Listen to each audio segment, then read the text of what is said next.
Play the intro. Ralph, we got to get you an intro for your show too, We're being live streamed. I see that now. Yeah, we are going live. And here's the intro. We'll be right back.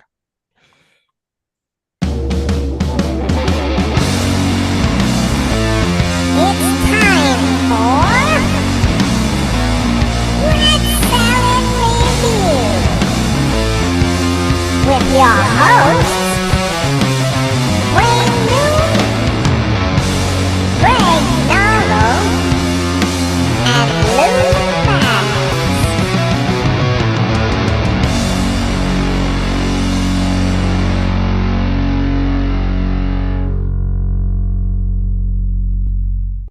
All right, welcome to Rat Cell Review. Man, I got two other co-hosts with me on that intro. And there he is. There's one of them at least. There he is. There he is. Evening. Sorry I'm late. It's buy There one, you get one Sunday day at Carvel, and my daughter wanted me to eat with her. I told you lay off the Sundays. What? Lay off the Sundays. You said lay off the milkshakes, not the Sundays. Ha! Got you there. Anyway, today we're joined by Ken from the band Flotsam and Jetsam. I mean, you've been in so many bands. You've been in Alice Cooper. You've been in Accept. I just was reading you did over like 35 albums or more over the course of your recording career and everything. I got to say something. He was also one of my favorite underrated bands in the 80s, Fifth Angel. Yeah, I was getting to that too. Fifth Angel. I got to say their last two albums are phenomenal. A long gap there between albums, but all four albums are phenomenal. Yeah. And right there what Tony's holding, I have that album, and then I have the CD that has a different album cover than that. I have the album with a different cover. There you go. I got that one on CD, and I got the other one on vinyl. Wayne, I swear, I don't know who pulls out more versions of albums, you Tony's or Tony. ridiculous. I don't know. Tony's ridiculous. He's got everything. I have nothing compared to Tony. But Ken Thank Mary you, Sinead O'Connor. Yeah, Sorry, Ken I had to Mary is say on that. the show with us, and welcome to the show, Ken Mary. Thank you. Very Welcome in, much. sir. Yeah. And as Ralph just said, the Fifth Angel, and me and Lou, what was that, 2-3 years ago that we reviewed those two albums? Yeah, we were both blown away by them, and I believe Ralph joined us for the review of the Flotsam and Jetsam album that came out in 2021 as well. Yeah. Nice. Yep.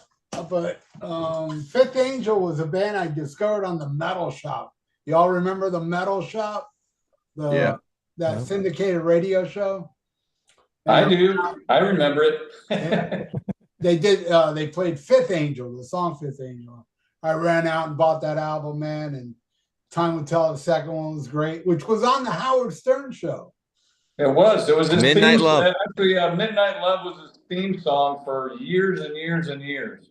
I hope he paid you royalties. They did, actually. Good, good. Nice. Yeah. Yeah. While we're talking about Fifth Angel, I actually had a friend said, be sure to ask Ken why they changed the album cover for the first album when they got picked up, because originally the Pegasus You got them cover all. the Pegasus cover was originally on Shrapnel Records, and then it got picked up. I guess it got remixed and released by Sony or Columbia, and they changed the artwork. You wanted to know why they changed the artwork. Sure, it wasn't remixed, it was just remastered, which is the mixes were the same, and I'll give you a little bit of some interesting background. Yeah, that cover was actually something that Shrapnel Records owned, and we were moving to Epic Records, and Epic Records wanted to go ahead and do their own cover. I actually prefer the Epic Records cover. I know a lot of fans don't. They really love that first album cover, but I actually think that to me is like a piece of art. Like the bass player John has a huge print of that on his wall, and it looks amazing. I think it's a really cool pice of art. It is cool. So I actually like that cover better, but that's what happened. We changed labels, and we originally picked up, it was Shrapnel, and then a small little label out of the Netherlands called Roadrunner, which now has, now they're like one of the biggest metal labels in the world with bands like Slipknot, and, anybody that's major is on Roadrunner. So They'll have a hit one day.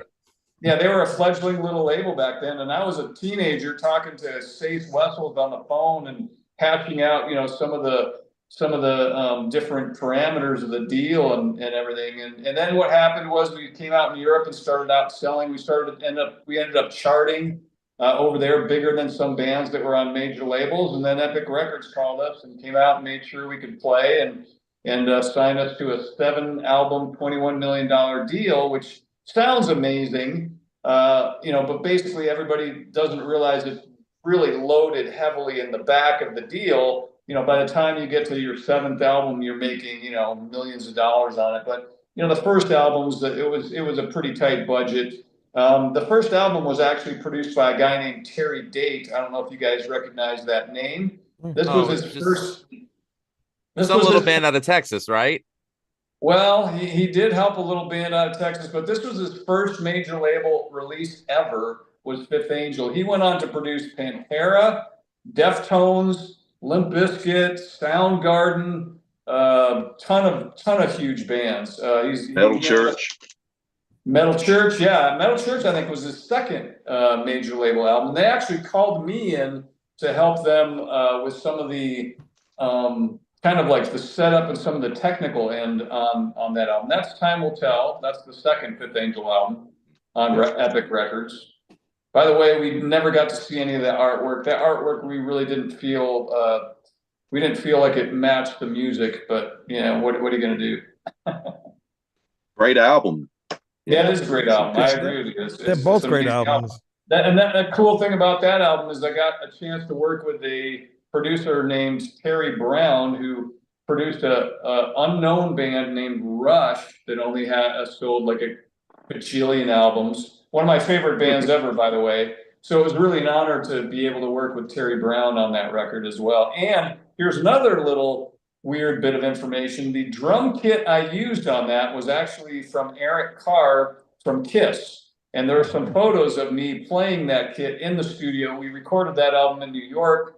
We didn't have a drum set out there, and Eric Carr was kind enough to lend us a kit.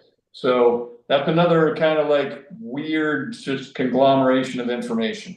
Well, I noticed on the back, it says Ken Mary appears courtesy of Simmons Records. So you were already signed with House of Lords by the time this came out, I guess. And that's probably where the Eric Carr connection came in, if I'm not mistaken. That is correct. Yes, I was working with Gene at that point, and I think I was actually on tour with House of Lords, and they were having Fifth Angel was having trouble with there was another guy that they had brought into the studio. Oh, there's House of Lords. Wow, you have every record. He really does. Ken, you name it, he's got it. Okay, do you have Don Dokken Up from the Ashes? Because I played on that album too. I do. Of course it does. That wasn't Mickey D.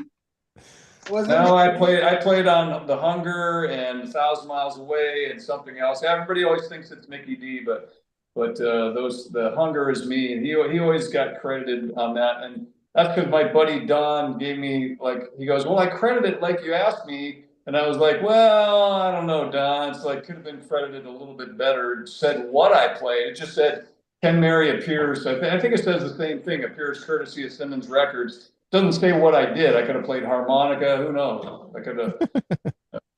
Do you play other instruments? I do. I play keyboards. I sing as well. A little bit of guitar. I mean, I'm not great at any of those other instruments, but enough to write music and things like that. Make little demos and do stuff. So I'm no virtuoso at those instruments, but I do know my chords and inversions and that kind of stuff. Very cool. Lou, you had something before. Go ahead. Yeah, total geek question. And Wayne, I know you expect me to ask the geek question, so I'm going to go ahead. By any chance, was the drum kit that you played from Eric, was it the Chikara drum kit? Well, it did have the Japanese emblem for power on it. That's the one.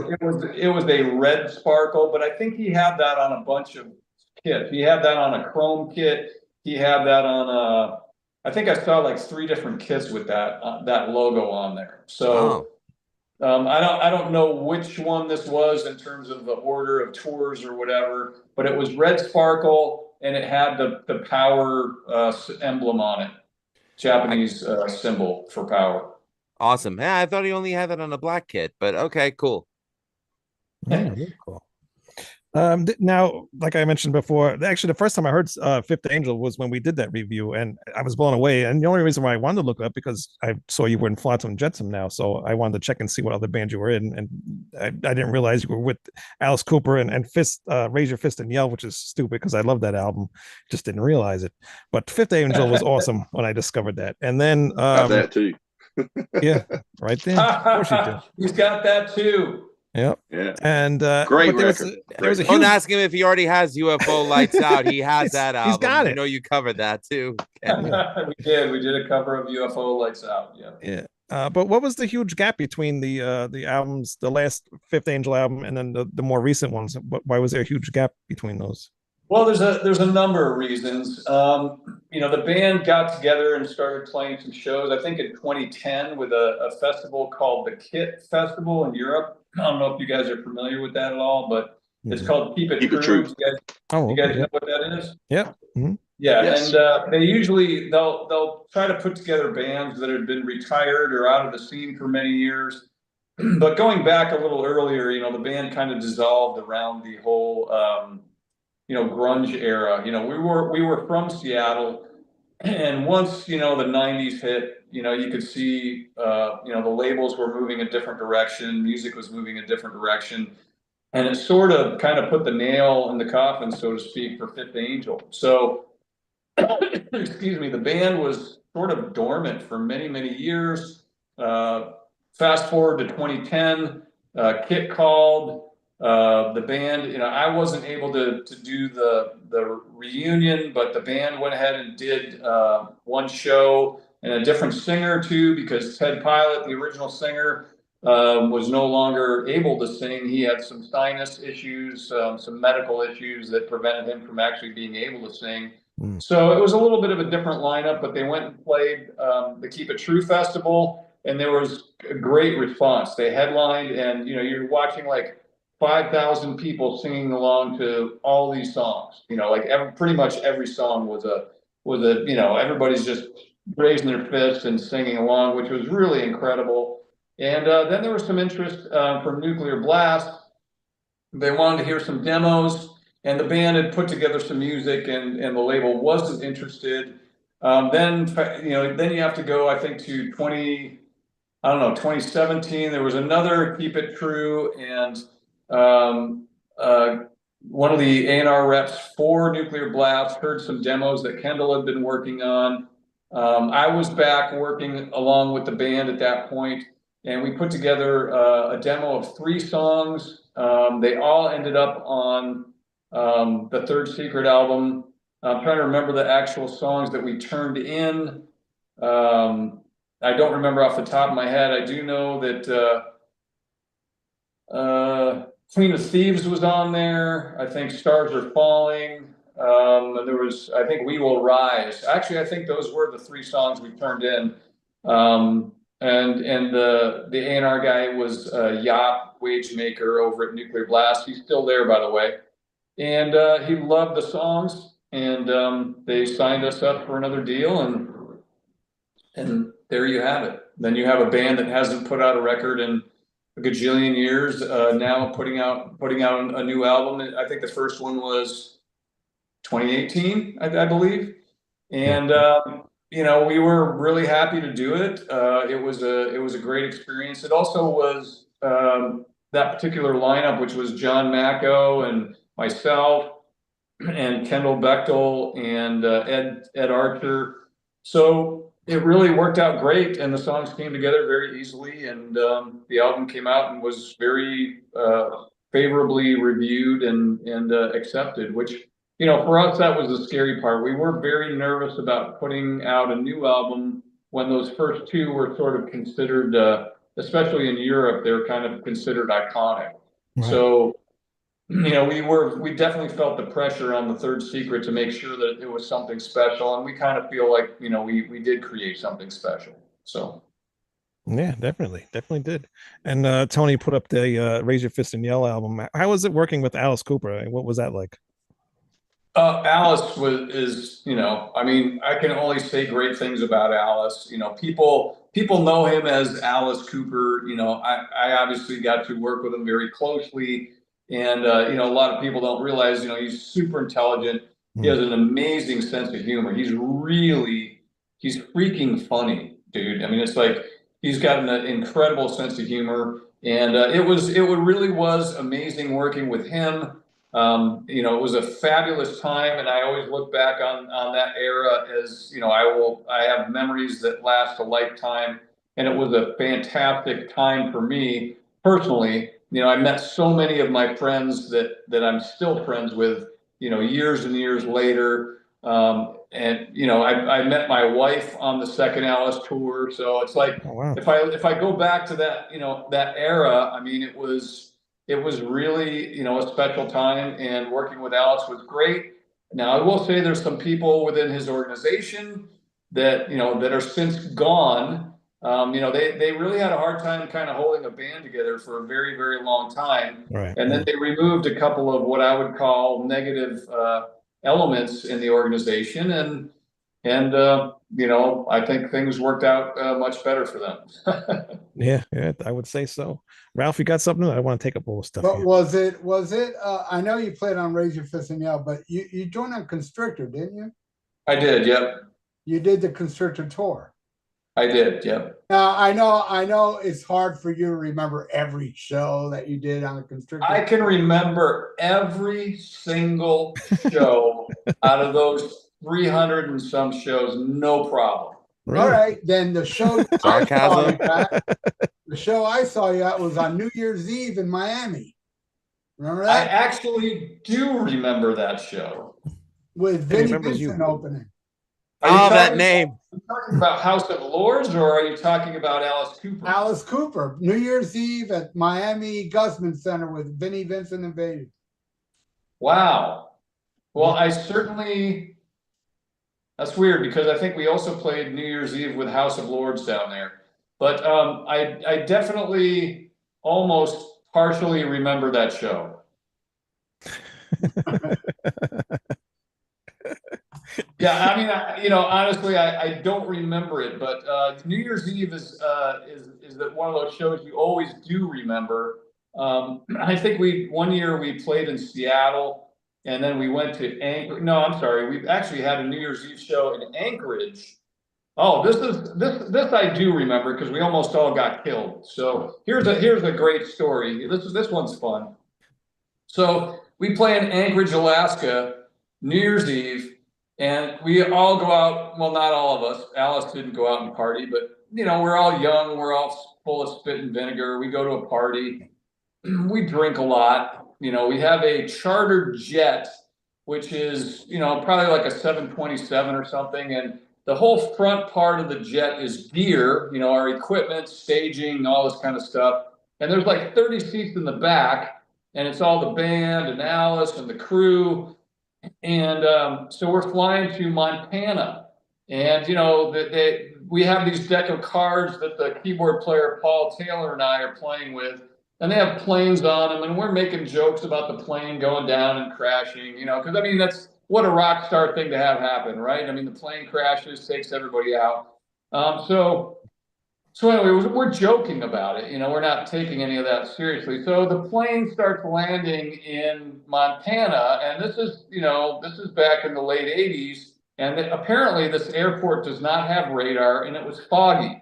So we're all like half comatose, you know, because we drank all night, and you know we're in our seats, just, you know, waiting to land, and we're landing, and we're thinking, oh, you know, this is all, you know, this is going well and whatever. So we're, you know, I'm half asleep, and all of a sudden the pilot, like, it feels like the plane went like this. I'm sure it more went like that, but it was like full power to the engines, and the plane felt like it just did that and scared the crap out of all of us.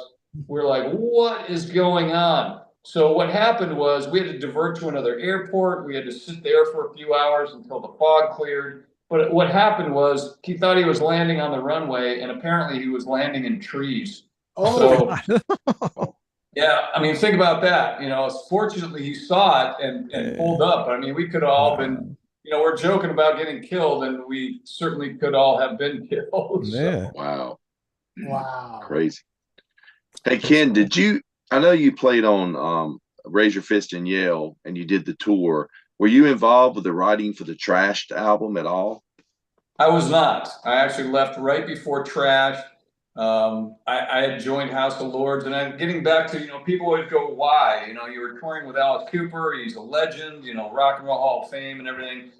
And I think, honestly, if there were some people in the organization that kind of made it clear, like, don't get too comfortable. This isn't your home. If you want something to happen, you're going to have to go out there and make it happen. And I think I'm not sure that that was really true. But when you're young, these are people in the organization. You kind of feel like, well, they know what's going on. So, I guess I better, make my own way. So, that's really was the crux of it for me, because people were like, how was it working with Alex? Alex is amazing. He's fantastic to work with. And, still some amazing memories to this day, of all of our work that we had together. It's like, I think he's incredible. But the organization, like they had a couple of people that were definitely kind of interesting people. And I think those people did not serve the organization well. Let's just put it that way. Oh, you got something else? Happens. Well, we should go into the Flotsam. Yes, we are going to go into Absolutely, the Flotsam. And there's Scott Robertson in the chat. He says, hello, Ken. The new Flotsam song I've heard are amazing. Cannot wait to see you guys again. And he's right. All the new Flotsam stuff that you've been on lately, you guys have gotten back into like the early, like the thrash metal, like the original, back to the roots, Flotsam and Jetsam stuff. And how did you get involved with Flotsam and Jetsam? Well, it's really interesting. I'm a producer and I have a recording studio, and Steve Conley, the guitar player in Flotsam, he's been with him for, I don't know, 12 years now. And we're good friends. And when they were recording the self-titled album, which was before I was in the band, this is with Jason Bittner, they recorded the drums at my studio. And this is the first time, like I was a Flotsam fan way back in the day, like really the first two albums for me, and then I kind of lost, I lost, most of my, like I wasn't really following them after that, but I really loved those first two albums. And so they recorded the self-titled, they started, basically we did all the drums at my studio, and Steve was there, of course, as well. And so, I was listening to what was happening on that album, and I ended up getting a copy of it when it was finished, and it was in my car, and I was listening to it for months, which is very unusual for me, because I'll listen to something in my car for a little bit, I'll take it out and change it out, and I'll listen to something for a few days, but it was in my car for months, and I really loved the singing, like AK's voice was just killing, and I'm like, he sounds way better than he did back in the day. Yeah. And the songs were killer, and it was just exciting music, and it had I think that was the beginning of what I'd call like the renaissance, kind of Flotsam, and going back to what you're talking about, going back to the roots with the fire and the energy and the aggression, and that was really the start of it. And when I heard AK's voice, I was like, man, this guy is just, he sounds amazing, like way better than when the band started. So yeah, he hasn't lost it at all. So basically, Bittner left to join Overkill, and Steve asked me. He goes, "Hey, we're doing a show in Europe, or we're doing, I think, 11 shows or something." He goes, do you want to, and what Wacken was one of the shows, and they were, playing some nice festivals and everything. And I said, yeah, sure, I'll go ahead and learn these songs, which were not easy to learn, and. I went ahead and did those shows with them in Europe. And then it's sort of what I always make the joke about is, nobody ever asked me to join, technically, to join the band. And so people are like, well, how did you join the band? I said, it was like a stray dog, like I just showed up, played the shows. And then when they had more shows, I still showed up and played shows. So like, I think after about like 3 or 4 years, like people were like, oh, you're in the band now. So that's how it happened. I was sort of like the stray dog that just, hung out with the band, and then, became part of the family. So now you're officially in the band now. I am. I am now. I would say that after 3 albums. Yeah, I would say so. Well, right? It's only been 7 years. So yeah. And Scott Robertson so actually he's out said, of apprenticeship. Now he's in the union. Good for him. That's good. Scott Robertson said that's where he first met you at your studio during that recording. Yes. So apparently, yeah, there you go. Yeah, Scott Robertson's awesome. He loves Flotsam, loves the music, and we love him. So great Yeah, very dude. cool. Very It's cool. funny because I have been following Flotsam, and I think they did take a little dip after the Drift album, Yeah. but starting with that self-titled Flotsam album Yeah. and the three after it, they're phenomenal. It's them back on track, and in many ways, a little better than before. Like I'll tell you right now, I think the greatest Flotsam song, which I only heard the new album once, but the last album, Brace for Impact, that is the greatest Flotsam song ever by any album. And I love all the early stuff, but Brace for Impact is, my God, what a song. Yeah. Awesome. Well, that's Kick ass. well, here's the thing. I think it's really awesome to hear that because the hardest thing to fight against is nostalgia. Like, and people go, like we have some of our label people that are like, oh, this latest Flotsam is the greatest Flotsam album ever, and they're serious. They're like, we like this album better than any Flotsam album. And when I hear something like that, it's very encouraging because it's very difficult to fight against nostalgia. Just like, the Van Halen, like, what do you like? The original with David Lee Roth or the later stuff?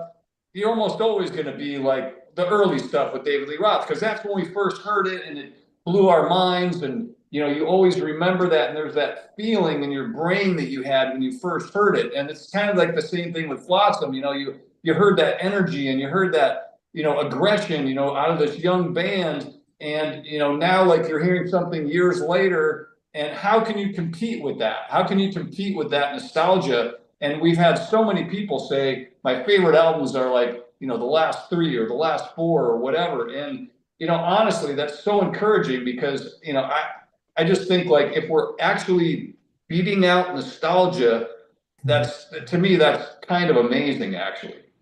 Yeah, a lot of bands don't get to do that. I became a fan when Quattro came out, so I didn't get to hear all the other stuff until way later on. And I loved Drift, and like Ralph said, it did kind of like there were some good albums and some were like Hey, okay or there whatever. are some decent songs on the Yeah, album, there's always decent songs. There's always going to be but songs that I like. overall, it wasn't as strong as Drift. Yeah, Then when that self-titled Flotsam came out, I was like, oh shit, yeah, and they're the back three now. albums following they're all phenomenal. They're all awesome. And I Well- did see Flotsam not too long ago. I saw you guys. Well, maybe it's been 4 years. And my God, man, Eric AK live belts it like insane. And I remember that tour. You guys didn't have any days off. I think I think we had. I think the most we did in a row. I think we had like 41 shows in like 43 days, and then the 2 days were travel days. So, I don't know any other singer on the planet that could have done that. And people that are friends of mine in Los Angeles that are managers and have been in the music industry, like one of them is a pretty famous guy. He called me. He goes, dude, how is your singer doing this? Like, I looked at your schedule and it's insane. And I go, yeah, it is insane. I don't know how any of us are doing it, but we did it, and it worked out. It worked out great. But yeah, it was definitely it was not a walk in the park. Let's put it that Yeah, way. no, I'm telling you, I saw that show knowing that you guys did like 25 shows in a row before that. And he just belted it out like nothing, man. It was just a sight to be seen. I always said, man, Eric AK is probably the most underrated singer. Absolutely. I think there's no question, he's, I always tell people, he is one of the greatest metal vocalists, period. Yep. But here's the thing about popularity in music or being recognized. And I noticed this like with drummers and everything. You know what? It doesn't matter how great you really are. All that matters is how big is the band that you're in. If you're in some huge band, I mean, let's face it. Lars was the greatest drummer in metal for years and years and years in the 80s. That's all you heard was, Lars is the greatest metal drummer ever. Was Lars the greatest metal drummer ever? I don't know. I mean, I guess it's arguable, but I'm going to say no. And there's guys that were in other bands that I felt were better, but it doesn't matter because the biggest band is going to have the impact where that artist is recognized. And I think that's why AK, he's not recognized as one of the greatest metal singers ever, but he is. He is one of the greatest metal singers ever. And I think at some point maybe people will recognize it. That would be nice. It would be, because he And deserves it, man. Yeah, and I think at one point he was going to leave the band or something to do something else, and then he just, I guess, decided to come back. Well, there was a time where he did leave the band, and they did a tour that came down with Mike Rivera from Right. Hellstorm, Yeah. Yep. James. but he didn't do Yeah. no albums. Yeah. James Rivera. Yeah, James Rivera from Hellstorm. That's true. Was Yeah, that when I think everybody in the band has quit at one point or another. Yeah, Well, was that And there was one tour. And it might be the tour that we're talking about, where we had like 41 shows in 43 days. I think all of us at one point on that tour quit at some point. So, so I think everybody in the band has quit at some point. Yeah, Michael Gilbert wasn't there for a few albums. Right. That's true. That's Well, true. I was an ass. So was that around the time that Eric's daughter was on, I think, American Idol or something like that, or is that like It a was different time? after that. It was his son, I think, was on American. His Idol. son. Yeah, Oh, his son. It was son. Okay. Sorry, I got the genders mixed up. I apologize. Yeah, that's 2020. That's all right. Let's not get genders mixed up. Yeah, let's not do that. yeah. I Yes, do have one his son's question. great Yeah. singer. I you do said have what? one question though. Ken, so I know with Flotsam and Jetsam, you guys are on AFM Records, and with Fifth Angel, you're on Nuclear Blast Records.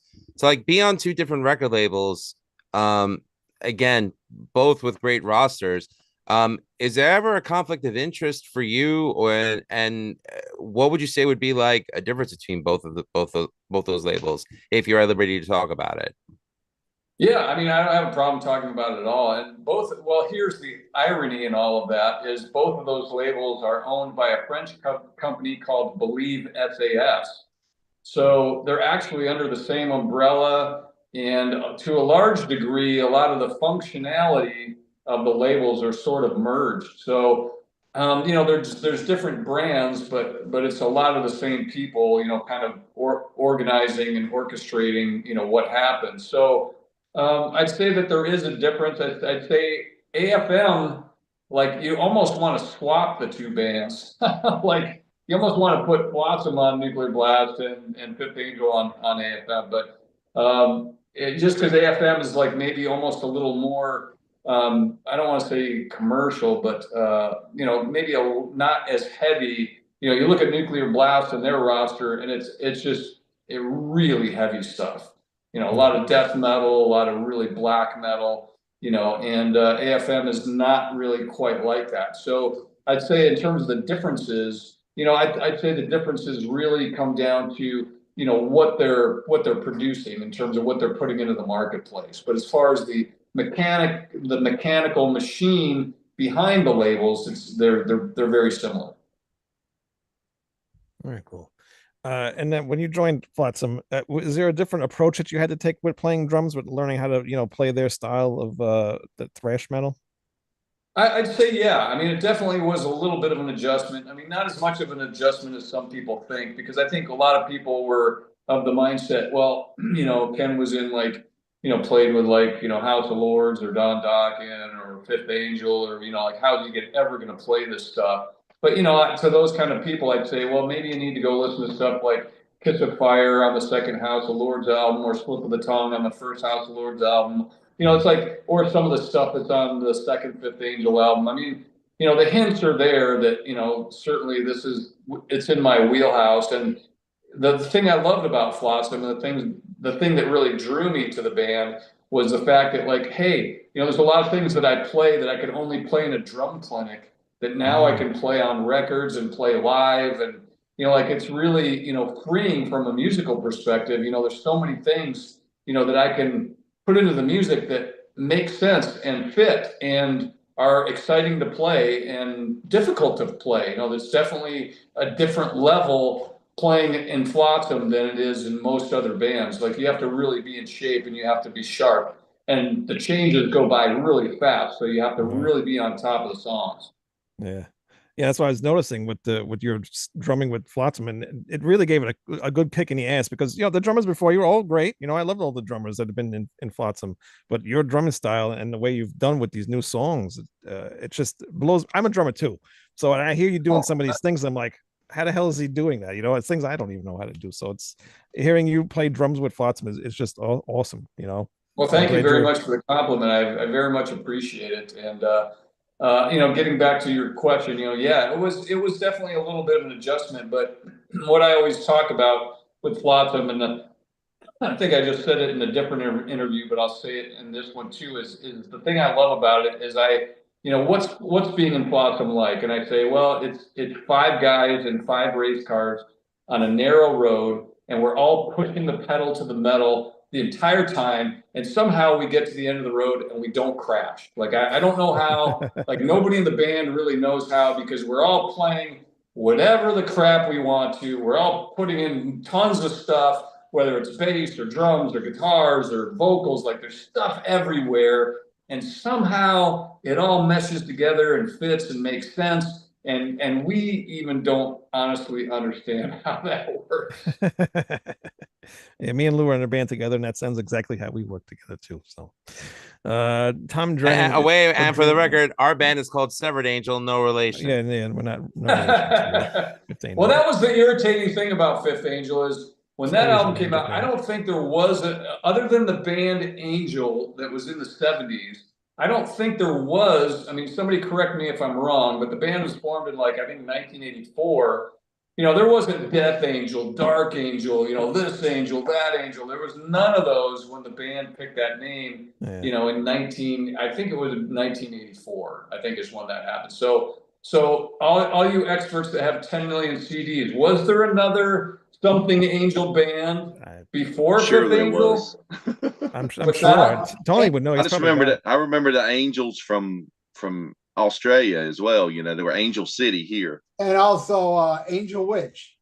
Angel Okay, Witch, true. but I'm talking about Fifth Angel, Dark Angel, Death Angel, Right. like Morbid that Angel. kind of- Morbid. Yeah, Angel. Morbid. That was later too. That Morbid was Angel later. was like the. Well, Wayne, at least we 80. know we're in good company. Yeah, Yeah. that's all that means. Ken, I had Well, a. no, I mean, I'm just saying, it was a little frustrating for us because we felt like for our brand, it kind of detracted, a little bit.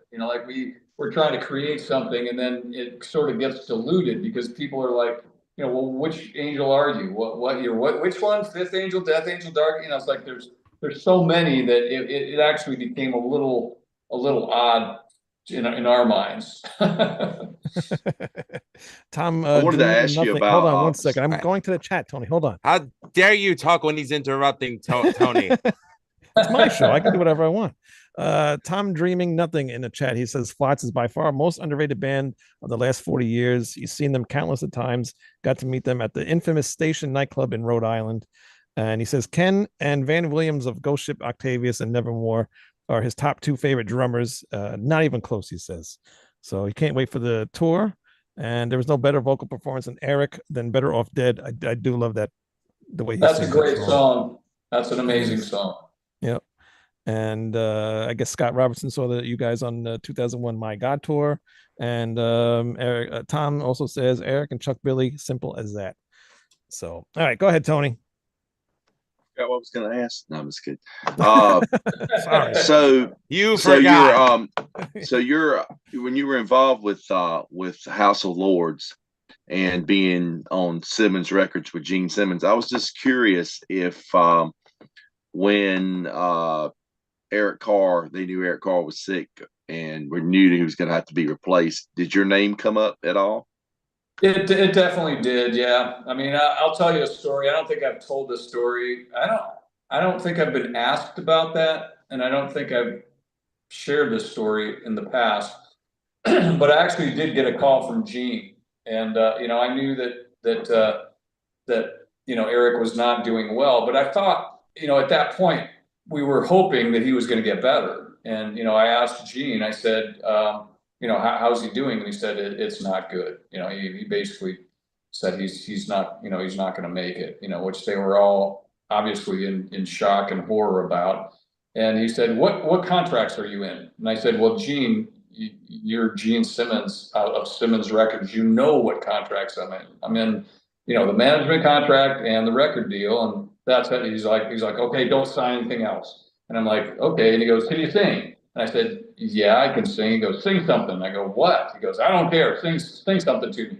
And I'm like, so I sang something. I don't even remember what I sang, but he just wanted to make sure I could sing, I guess. And which he should have probably known from House of Lords. But we had worked together for years on the House of Lords albums, and he was in the studio plenty of times for all that stuff. So he certainly knew the band and very well, and he knew, like, the thing about Gene is he would come down to when we were recording House of Lords albums, and I think he understood that the level of musicianship in that band was pretty high end. Like, he would come in and go, that sounds great, and we'd be like, well, we want to take this other part one more time. He's like, first take, fifth take, sixth take, it doesn't matter. It was there. What are you doing?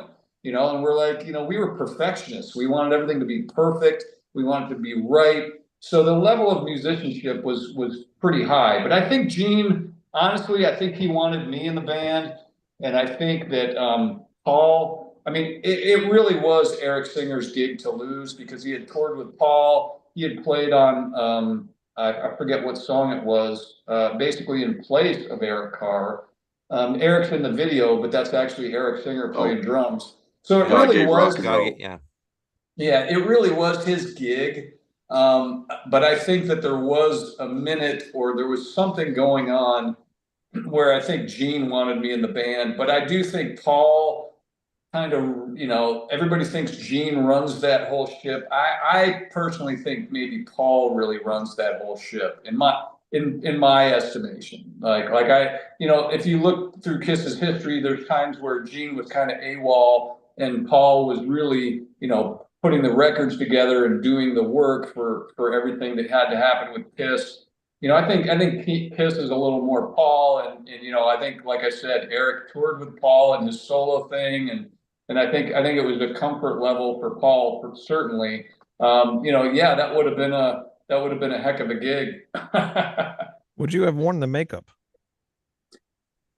Honestly, yeah, of course. I mean, why wouldn't you? I mean, if you want to get down to the real nitty gritty, Kiss was the first concert I ever saw. When I was a kid, I had every Kiss poster on my wall. I told Gene when I met him, I go, dude, you owe me like $2 million, because I went to every show, I bought all the posters, I had all the records, and he said, sorry, kid, no refunds. So, but all kidding aside, I was a massive Kiss fan. I mean, what male between the ages of 10 and 25 in the 70s was not a Kiss fan? Like, everybody. I mean, you can go through the list of who's who in the metal music community, whether it's David Ellefson, everybody, we were all Kiss fans. And so, I mean, when you're a kid, you're dreaming about, playing in Kiss. So would I have worn the makeup? Absolutely. No problem at all. Would you want to? Is it true that that Gene is the one who wanted to call the band House of Lords? This is true. Actually, because was it going to be a Jafria? Really?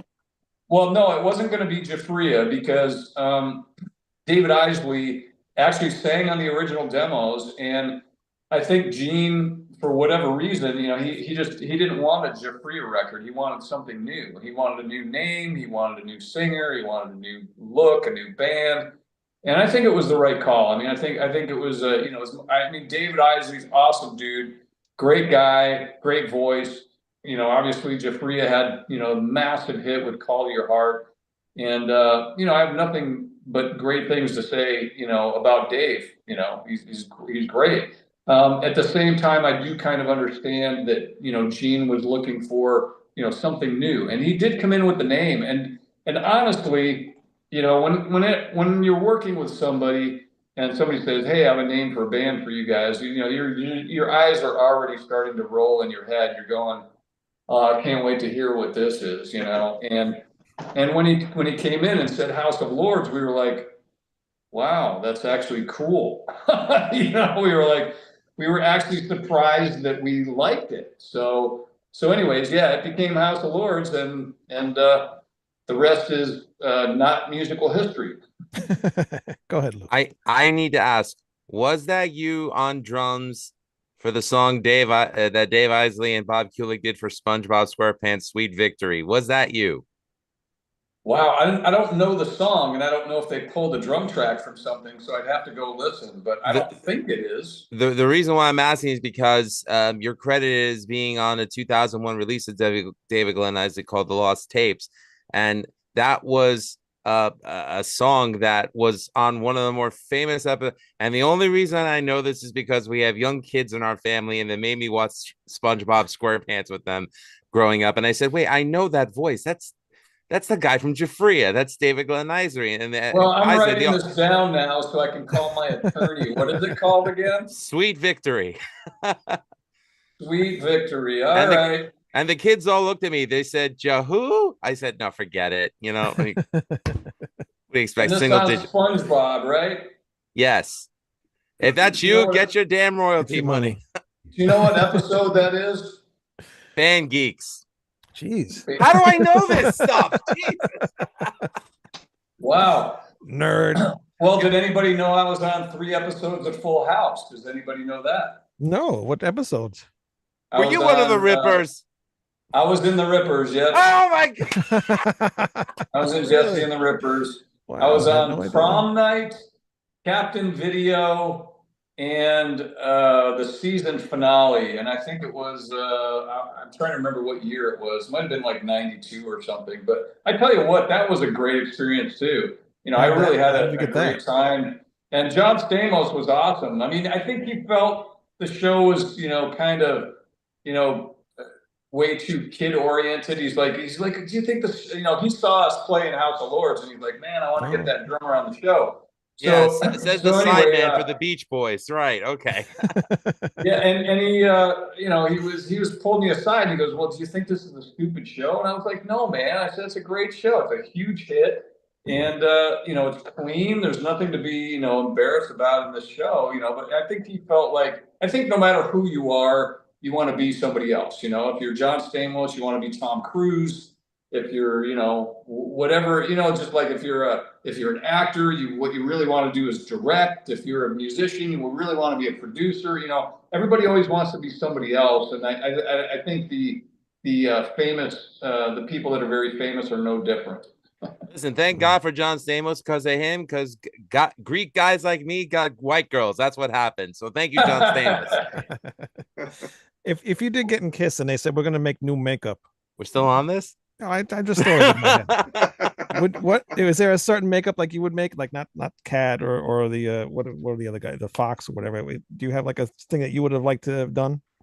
I'd have to really think about that. I mean, joking around, I'd say a clown, but just put on clown makeup, you know. Somehow I don't think that would be quite as effective, but yeah, I'd have to really think about that to be honest. If something like that were to happen, yeah, I would definitely try and think of something cool. You know, it would.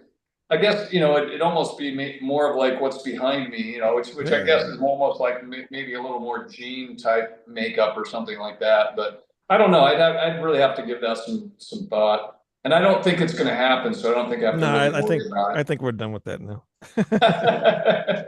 I wasn't going to bring this up, but since we're talking to House of Lords, maybe Ken would know the answer to this, because this is something I heard. It may be a rumor that Greg Jafria, he's worth millions and millions of dollars because of jingles from slot machines. Do you know anything about that? I do, and Greg is actually a real estate developer, and he made a good chunk of money because he owned a patent on a piece of, I believe it was software for gaming systems, and ended up owning the patent. And from what I mean, this is from what I understand. I'm friends with Greg. We actually just worked on a new record, which I hope comes out. It's going to be a Jafria record, and it's really has some amazing songs and everything. So I hope it sees the light of day. It was going to be on Frontiers, and then something happened, and I don't know what's transpiring right now. But as far as, you know, his income, I do know that he had a very successful run with exactly that. You know, basically owning a patent that a lot of the gaming companies were using, and so he made a nice chunk of change from that. That's all. That's what I heard. Every time those slot machines would ring, he'd make money off that. Well, I don't know about that. I don't know what the royalty rates or any of the. I don't know any of the details, and I can neither confirm nor deny that that's the case. But I do know that he did certainly make some money off of that patent. We could blame Eddie Trunk for this rumor. Oh, did he start that rumor? Of course he did, because he knows everybody from the 80s. And he does. We went to his party in Vegas, and it was awesome. I mean, we saw all kinds of friends there that we hadn't seen. And actually, Greg was there. We saw Greg. We sat with him at Eddie Trunk's party. Okay. Well, this proposed Jafria album. So is David singing on that as well? No, it won't be David singing. It will be somebody that's honestly much more well known. But I don't want to say who, because I don't know if the cat has been released out of the bag. Because right now I know that there's some bags with cats, and I don't know if they're still in the bag or what. So until I can confirm that the cats are out of the bag, I can't say.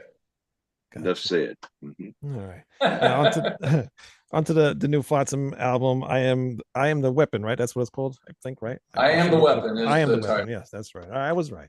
How much did this differ from the last two albums that you record on? Was there anything different that you guys did? Well, I think, you know, the only thing that was different is I think we felt a little pressure. You know, we feel like the last three albums have been kind of stellar, and we didn't want to go backwards. We didn't want to release something and go like, oh, we didn't quite hit the bar. So we kind of overwrote for this album. I'd say if there's anything that's maybe a little different, I'd say we wrote more songs, like a lot more songs than we really needed.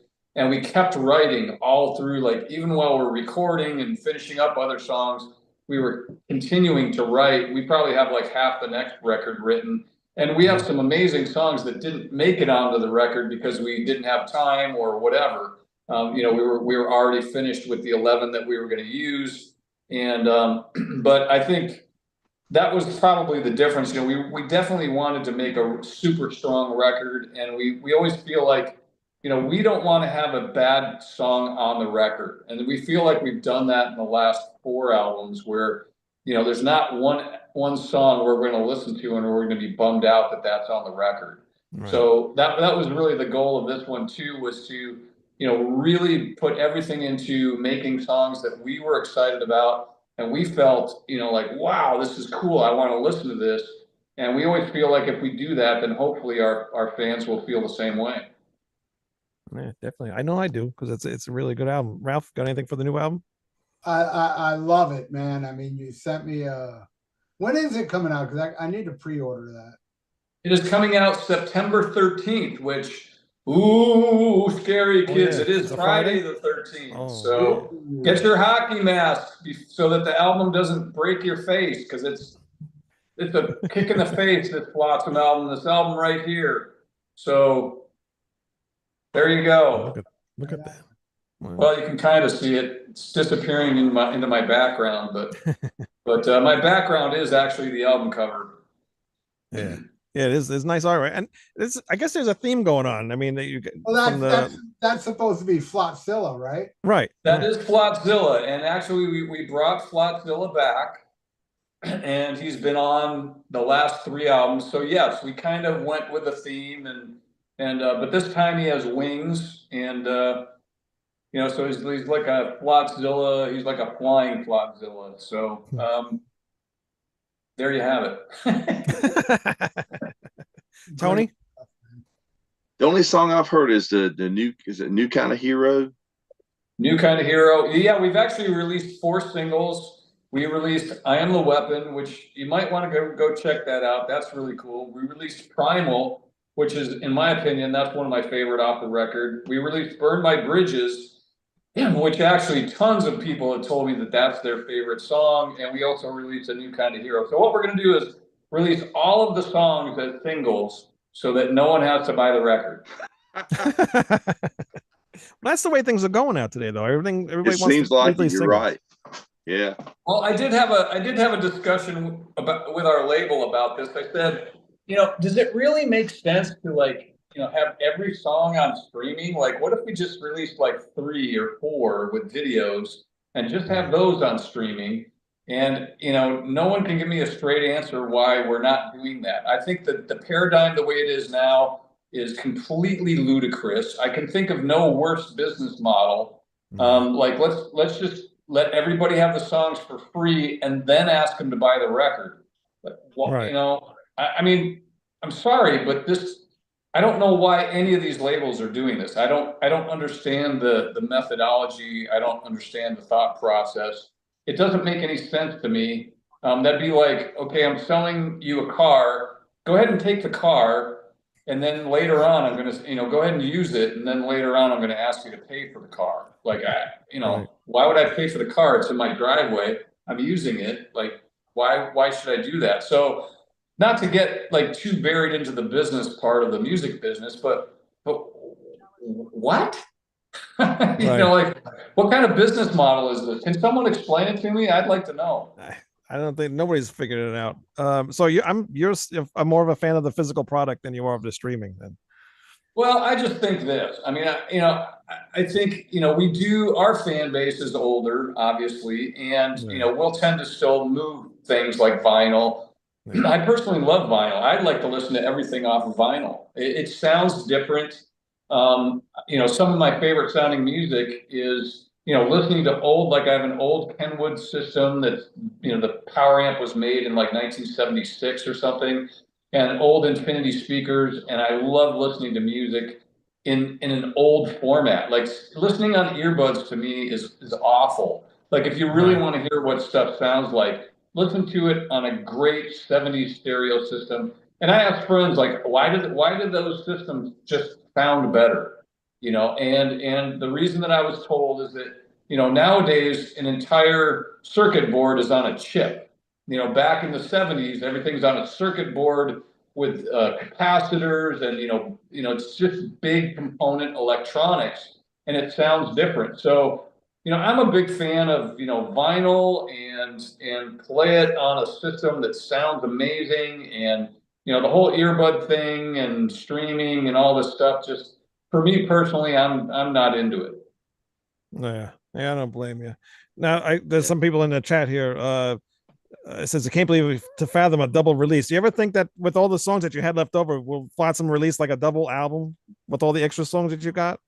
That's a great question. I don't know I don't know if we will do that. I mean, I think, next time I feel like we have like probably half the songs already for the next album. And then, what might happen is we may never use them. I mean, we may start writing new songs and go like, well, hey, this is more where we're at now. And, I don't know what's going to happen, because I was kind of surprised on this one. We did have songs left over from the last album and a lot that we did not use. So, we don't really know what's going to happen. I don't know if we'd ever release a double album. I think the hitch in that idea would be we're always trying to make an album where every song is great. And so invariably, you're going to have some songs that you don't feel have really hit that bar. And so would we ever want to release those? Probably not. Yeah, totally understandable. You have a favorite song off the new album? Well, let me take a look. I definitely love Burn My Bridges. I also there's another single that's coming out called The Head of the Snake. I really love that one. I mean, there's so many, honestly, there's so many great songs on this record. I mean, I love all of, New Kind of Hero, Primal, I'm the Weapon, Burn My Bridges. These are all of these songs. There's not one song on here that I look at and go, yeah, Black Wings is another killer track. Running Through the Fire is a great track. Kings of the Underworld. I mean, there's not, honestly, and I'm saying this as a fan, because I'm a fan of the band too. I was a fan first, and honestly, I don't believe there's one bad song on this record. This whole record, if you get it and dive into it and listen to it, I don't think you're gonna ever reach the point where you go like, oh, this song should have been on the record. I think and that's what we're trying to do. We're trying our hardest to create art and create albums that there's no weak link. Yeah, I think you've done that. You've done that all the last, few albums. So you guys are doing great. I only had time to hear it once, so of course I'll probably get more into it when I listen to it more. But the one time I heard it in its entirety, it was very pleasant, man. There was not one song I thought was bad. I thought every song was top notch, but it's only one listen. Yeah. So I can tell you names of songs later when I get used to the album, but on the first listen, and usually there's a lot of albums that I hear on first listen that I ain't like. I'll give you an example. In 1981, believe it or not, I hated Fair Warning from Van Halen. The first time. Yeah. And now it's like one of my favorite albums, That's my favorite album of all time. Yeah, but believe it or not, I heard it all and I go, man, Hear About It Later is the only good song on there. Weird, right? Well, speaking of Van Halen, I just listened to Van Halen 1 on my, my old, 70s, or I guess late 70s stereo system. And oh my gosh, that album sounds amazing. I mean, what an amazing record. And I remember being a kid, I was at Lakes. Here's a weird story about Van Halen, since you have the Van Halen background up there. I was at Lake Sammamish in the state of Washington. I grew up in Seattle. And I was at Lake Sammamish Park and playing Frisbee with a friend. And, this is late 70s. I'm going to guess it's 79. And the summer, it was either the summer of 78 or 79. I'll have to go look and see when that album was released. But you remember those old 70s vans with the big, like they'd have huge speakers on the doors? Oh, yeah. Remember that? Oh, yeah.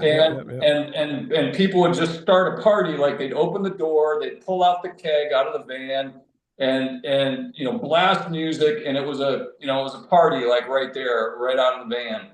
And I remember being a kid and playing Frisbee and just hearing Eruption coming out of the stereo system. I literally, and you remember, I'm a drummer, I'm not a guitar player. I literally stopped and turned and went, what is that? Like, what is this? I've never heard anything like this ever. And so that just shows you, like, people, like other generations, they remember, where they were when Kennedy was shot, or, where they were when, the Twin Towers were hit, or, whatever. I remember where I was when I heard Eruption by Van Halen for the first time. I was like, what is this? It was like from a different planet. I was like, I can't believe what I'm hearing. Same. Historic, man. It is. Being a drummer, like when you discovered music and you wanted to be a musician, what made you want to be a musician? Was it a guitar? Was it Eddie Van Halen hearing his guitar, or was there a drummer that you were like, I got to be a drummer? Well, here's the weird thing. I started playing, really, when I started playing drums was about 5th grade.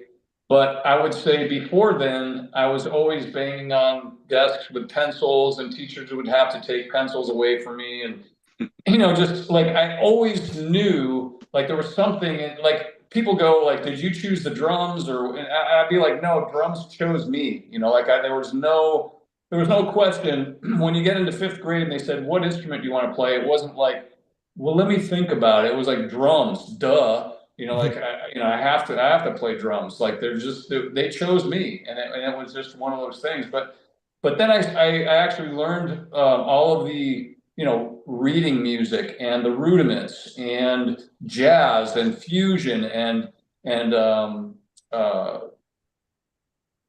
pop and rock and, just symphonic, like I was in every type of band you could think of. I was in a Dixieland band. I was in jazz band.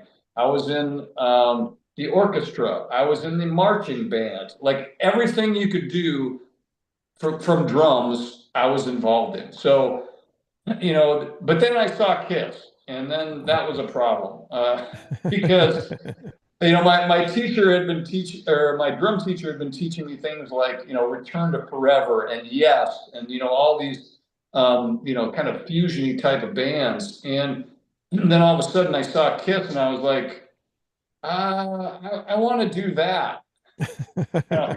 So that kind of led me into, more of the rock scene, and but I never forgot all those roots, that are a part of me. Learning about drummers like Buddy Rich and Louis Bellson and Steve Gadd, and all of these great players that influenced me in my musical journey. There were so many amazing players, and I was very grateful that I had, a sound background in all kinds of music. I think it really helped me a lot. Yeah. I feel like Danny Richmond, Tony Williams, and Phil Collins never get enough credit as great jazz drummers. And they're probably, I know I mentioned Phil Collins. Yes, people recognize him from Genesis and from his solo material, Tarzan. But, listen to the first Brand X album, and that's some killer music. Absolutely. I mean, there's no question. All those players are amazing that you just mentioned. Phil Collins. I mean, I'm not going to say he's underrated or anything, because just from that one, in the air tonight alone, that one Phil, has made him, one of the most iconic drummers like ever. So, Right, of mean, course. I mean, for me to say he's underrated is a ridiculous statement, but I'm just like, I mean, he gave us the gated reverb sound and all that, but I mean, just his skill set alone, I feel like more people know less about that than they do the dun dun dun dun dun dun. I don't know if I just gave us a copyright strike, Wayne, but it is what it is. Okay. I agree. I think that's really cool. There's another guy too, Michael DeRozier from Heart. And Yeah. I saw him play some jazz stuff, and I was like, wow, that guy, he was really a Bonham, in Heart, he was playing more Bonham kind of stuff, but he's another jazzer too, which is really cool. So, there's a lot of guys that do have a jazz background that you maybe wouldn't know that, like my background was definitely, like, I definitely have a jazz background, and you would never know it, but I think it's one of the things that definitely helps you. I always make the joke, if Buddy Rich came out now, he'd be a metal drummer, because he was into precision and speed, and that was his whole thing. And that's what metal drumming is all about. So, it's like, I can't wait to see the hate mail on that one, or the hate emails come in.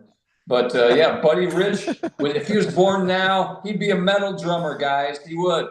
He Well, he would wouldn't be a metal country drummer. We know he hated country, but He would not be a country drummer. no, but I agree with you, because me as a guitar player, like, I try to go outside my wheelhouse just to get an idea of what else is out there, so I could get fresh ideas. Like, one jazz guitarist I always go towards is Alan Holdsworth. And I will never play like Holdsworth, because that guy was just on another planet. But, I'm not going to lie, he's a huge inspiration. Absolutely. Well, Buddy Rich really re-inspired me. I had a period in my career where I was really in a lot of pain. I was having a lot of back problems. I ended up finding some things that really helped me, like a rock and stock motion throne, and some exercises and things. So it's not a problem anymore. But there was a time where I was in a lot of pain. I'd finish a drum session, get up off my drum stool, and have a hard time walking. And then I saw some footage of Buddy Rich in the Dominican Republic with Frank Sinatra, and he's coming out, and he's 60, I don't know, probably 64 years old, maybe just a few years before he died. And he's walking out onto the stage, and I'm looking at him, and you're going like, he just the way he's walking, it kind of looks like he's in a little bit of pain, and you think he's going to come out and suck. You go like, well, this is probably the one time he's going to come out and suck.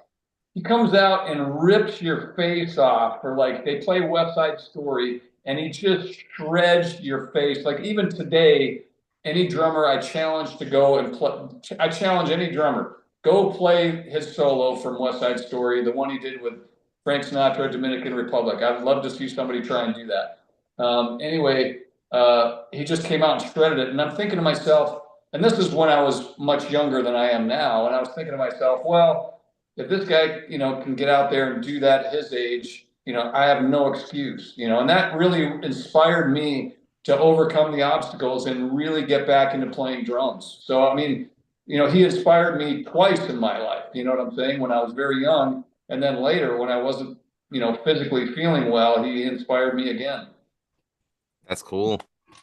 That's interesting. And as you were saying earlier, how, when you saw Kiss, you were like, that's what I want to do.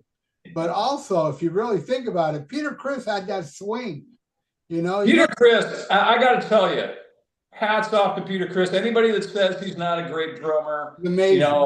they don't know what they're talking about. Here's the deal. Go listen to Kiss Alive. He's the only thing on the record that's live. You're right. Everything else was overdubbed, Yep. cleaned up, fixed. The only thing in that record that's actually live is Peter Criss. And that drum solo in that area, in that time period, was iconic. Thank you. And if it was a band that didn't wear makeup and have all the explosions and all the other crap, if that would have been a drum solo and he would have been in like Grand Funk Railroad or whatever, people would have respected him and they would have said he was a great drummer. But the fact that they had the makeup and the bombs and all this stuff, I think it really detracted from the fact that he really was a great player. And Ace Frehley in his day, you go listen to those guitar solos, he was amazing for his time period. That's pre-Eddie Van Halen, who was huge during the Kiss era. Jimmy Page was the dude. He was the guy from that era. And you listen to Ace. Ace was clean. He had some killer chops. He was amazing. And Paul Stanley, vocalist-wise, killer singer. Like if you had taken away, the fact that they were such an anomaly and such a new thing with the stage show and everything, they really were pretty amazing band. Yeah, Ace Frehley's guitar solos were like songs within songs. Absolutely. And that's the thing. Everybody will say, "Oh, well, Vinnie Vincent, Mark St. John, Bruce Kulick, oh, they're way better than Ace." I go, yeah, but can they write the solo to Shock Me? Can they write the solo 100,000 Years? That to me is my favorite kind of guitar players that can play something that touches your soul. You know what I'm saying? Absolutely. Absolutely. That's why I feel Ace is like, to me, the best guitar player Kiss ever had. Well, I think in terms of being underrated, we talk about people being underrated. I think he is a tremendously underrated guitar player. Like, I think he may have been, at the time in Kiss, like, I think Paul Stanley, his voice is one of the most iconic rock voices of all time. I think Peter Criss for his era was great. I know later on when, people got into drinking and drugs, it's just like Led Zeppelin. I can show you footage of Led Zeppelin in 1970 when they played Royal Albert Hall in London. Flawless. Dude, Robert Plant's voice is unbelievable. John Bonham is crushing it. Page is just killing it. And you watch the footage and you could literally press it and make it into an album and it would sound like any Led Zeppelin album. They were that good live. And then later on, they started getting into drinking and drugs, and then you watch Song Remains the Same, and I'm sorry, it's just not the same band. Well, kind of the same thing in Kiss. I think Peter Criss was incredible. Obviously later on, some things were going on with him and Ace with substances, and it does take you, and it takes you in a different direction. And I think that's what people are thinking about. They're not thinking about. I always take the player. Whether it's a Buddy Rich or a Louis Bellson or, whatever the player is, you take them in their era and how were they in their era? And in that era, Peter Criss, all those guys were Gene, go listen to the bass parts on those songs. Really pretty amazing. They were putting on that kind of a show, and you can go watch footage of them in 1976, and it's pretty amazing, They were, for their time period, they ruled their time period, man. Yeah, early Gene would do McCartney-esque bass runs during songs. Absolutely. Ladies' Room, that sounds like Paul McCartney, man, doing those. Because Paul McCartney, to me, is the greatest when he does. Yeah, and I think Gene himself is kind of underrated, and it's kind of weird to say somebody's underrated when they're worth 500 million and they've sold millions and millions of records. So I guess underrated is the wrong word, but I guess recognized for some of the talent, I guess, it is kind of odd. Right. Rob, I'm glad that you mentioned, obviously Shock Me is his most iconic, and 100,000 Years, that solo is, I agree. I don't think anyone other than Ace could have come up with something like that and nailed it. But to this day, I mean, I'll always consider him the man that wrote the the song and the solo for Strange Ways. And that to me is like, I think the best Ace solo, because I just remember listening to that as a kid going, what the hell is he doing? You know, it was insane. I don't know if you agree or not, but Hey, it's a great song. It is really good stuff. I just think it's funny that the title of this show has really described this interview. It's like a complete salad of music, just bands and music and different adventures. That this is a complete rap salad, by the way. Yeah. So Yeah. well, thank it you. seems to The always name of go the show back to works. Kiss. And yeah, With- I was going to say with that. before, croutons. All right. Anybody got anything else before we get out of here?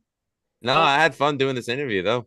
Yeah, Yeah, it Ken, was yeah, I had a great time. You Yeah. guys are awesome. Thanks so much for the awesome interview, and I love the opening too. The opening is thank you.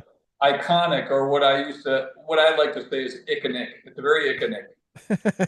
Thank you very much. Very Says iconic, all right. Like when I Flotsam's go one. into the Metal Hall of Fame, or excuse me, not the Metal Hall of Fame, but when I'm inducted into like the Rock and Roll Hall of Fame, I'm just gonna go up there and say, guys, I'm very honored to be here this evening in this iconic event, and thank you for having me. That'll be as good as the Alex Lifeson blah blah blah speech. I can tell you right It now. would be. I tell you what, that speech is my favorite. The Alex Lifeson. The funniest thing about that is you know exactly what he's saying the whole time, Yeah. and he never says anything. And I'm just like, when I saw that, I laughed so hard. I was like, you knew what he was doing. You're going like, yeah, we went out and we played and we toured and nobody paid attention, and then all of a sudden we got this phone call, and it's like. He's like, really, you're in the Hall of Fame? Really? Like, it's like the whole speech was so iconic. Amazing. It was quite iconic, and we were honored to, is that what you pronounced it? To watch it. Honored. You can't do it as good as he does. When does the tour start, by the way? I was going to ask. Yeah.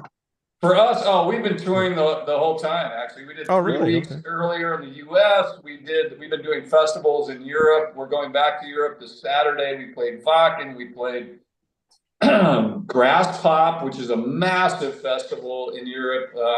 We're going back to do Dynamo, and I think 5 other shows. Yeah, we've been out there. I mean, we've been playing. I think it's the only challenge nowadays is there's like 10 million bands touring now. So Right. so for people to find out that you're touring, it actually takes a little bit for them to find out. But yeah, we've been out playing, and we're going to be doing some more, and then we're going to be doing 70,000 Tons, which is a cruise. I'd like to plug them real quick. That's coming up in January. And that's an incredible thing to be part of. I don't know if you guys have ever gone on any of the cruises, Yeah, but I've been on it several times, and let me just tell you that before the cruise takes off, there is a pre-cruise show. So it'd be awesome when we get Flotsam to play here in Miami, because it takes off from Miami.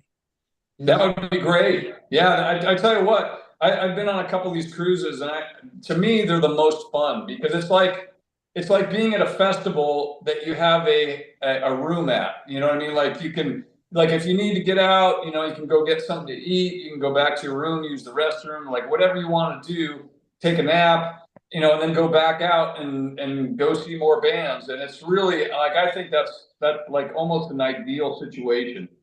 Yeah, I've been on 3 of them. It's a blast. I mean, sometimes it gets a little tiring, because you want to see a band that's playing right after this band. You got to run downstairs and run up to the pool, and sometimes, not all the time, but yeah, free food. I mean, come on. You can't beat it, right? You can't beat the cruise. I love going on the cruise. It's like being on a hotel, or being at a hotel that could sink. No, I'm just kidding. Well, Bring on the violin players. What? My heart will go on. Ken, Ken, that's the whole thing. Like we had to do a spot for 70,000 Tons, and AK goes, well, you do know Flotsam and Jetsam is wreckage. So Right. we'll see how this all works out. Exactly, with ships and wrecking. That's Flotsam and Jetsam. Yeah. Yep, that's right. So let's hope there's not literal Flotsam. Yeah, we don't need that, It's just Flotsam and Jetsam on the ship. Yeah. Yeah, because we need more actual Flotsam and Jetsam albums for years to come. So be safe out there on the seas. We'll try. And Ken Mary, hopefully- thank you very much. Yeah, thank you. And hopefully you'll come Yeah. to a US tour and come to Florida again. That'd be great. That'd be awesome. Well, take care, you guys. Thanks so much for having me All right. here. Yeah, no problem. Thanks, Thanks man. everybody for watching, and we will be back next week with King Fowley from the band Deceased. All right, we will see you guys then, and join us tomorrow. We actually have Michael Gilbert on Almost Human Live. If you go Yeah. on YouTube, look up Almost Human Live. Michael Gilbert will be with us on that show as well. All Real right? quick, I just want to add, Ralph, glad to see that you're feeling better. I was in Florida when you were in the hospital last, and I messaged you to check in on you. Glad you're feeling better. And thank you for the awesome review of Skyward. We really appreciate it. Thank you, Lou. I really do appreciate that. I'm All all right. better now. Excellent. All right. All right. Again, guys, thank you very much for joining us, and we will see you next week. Have a good night. Buenas noches. Bye.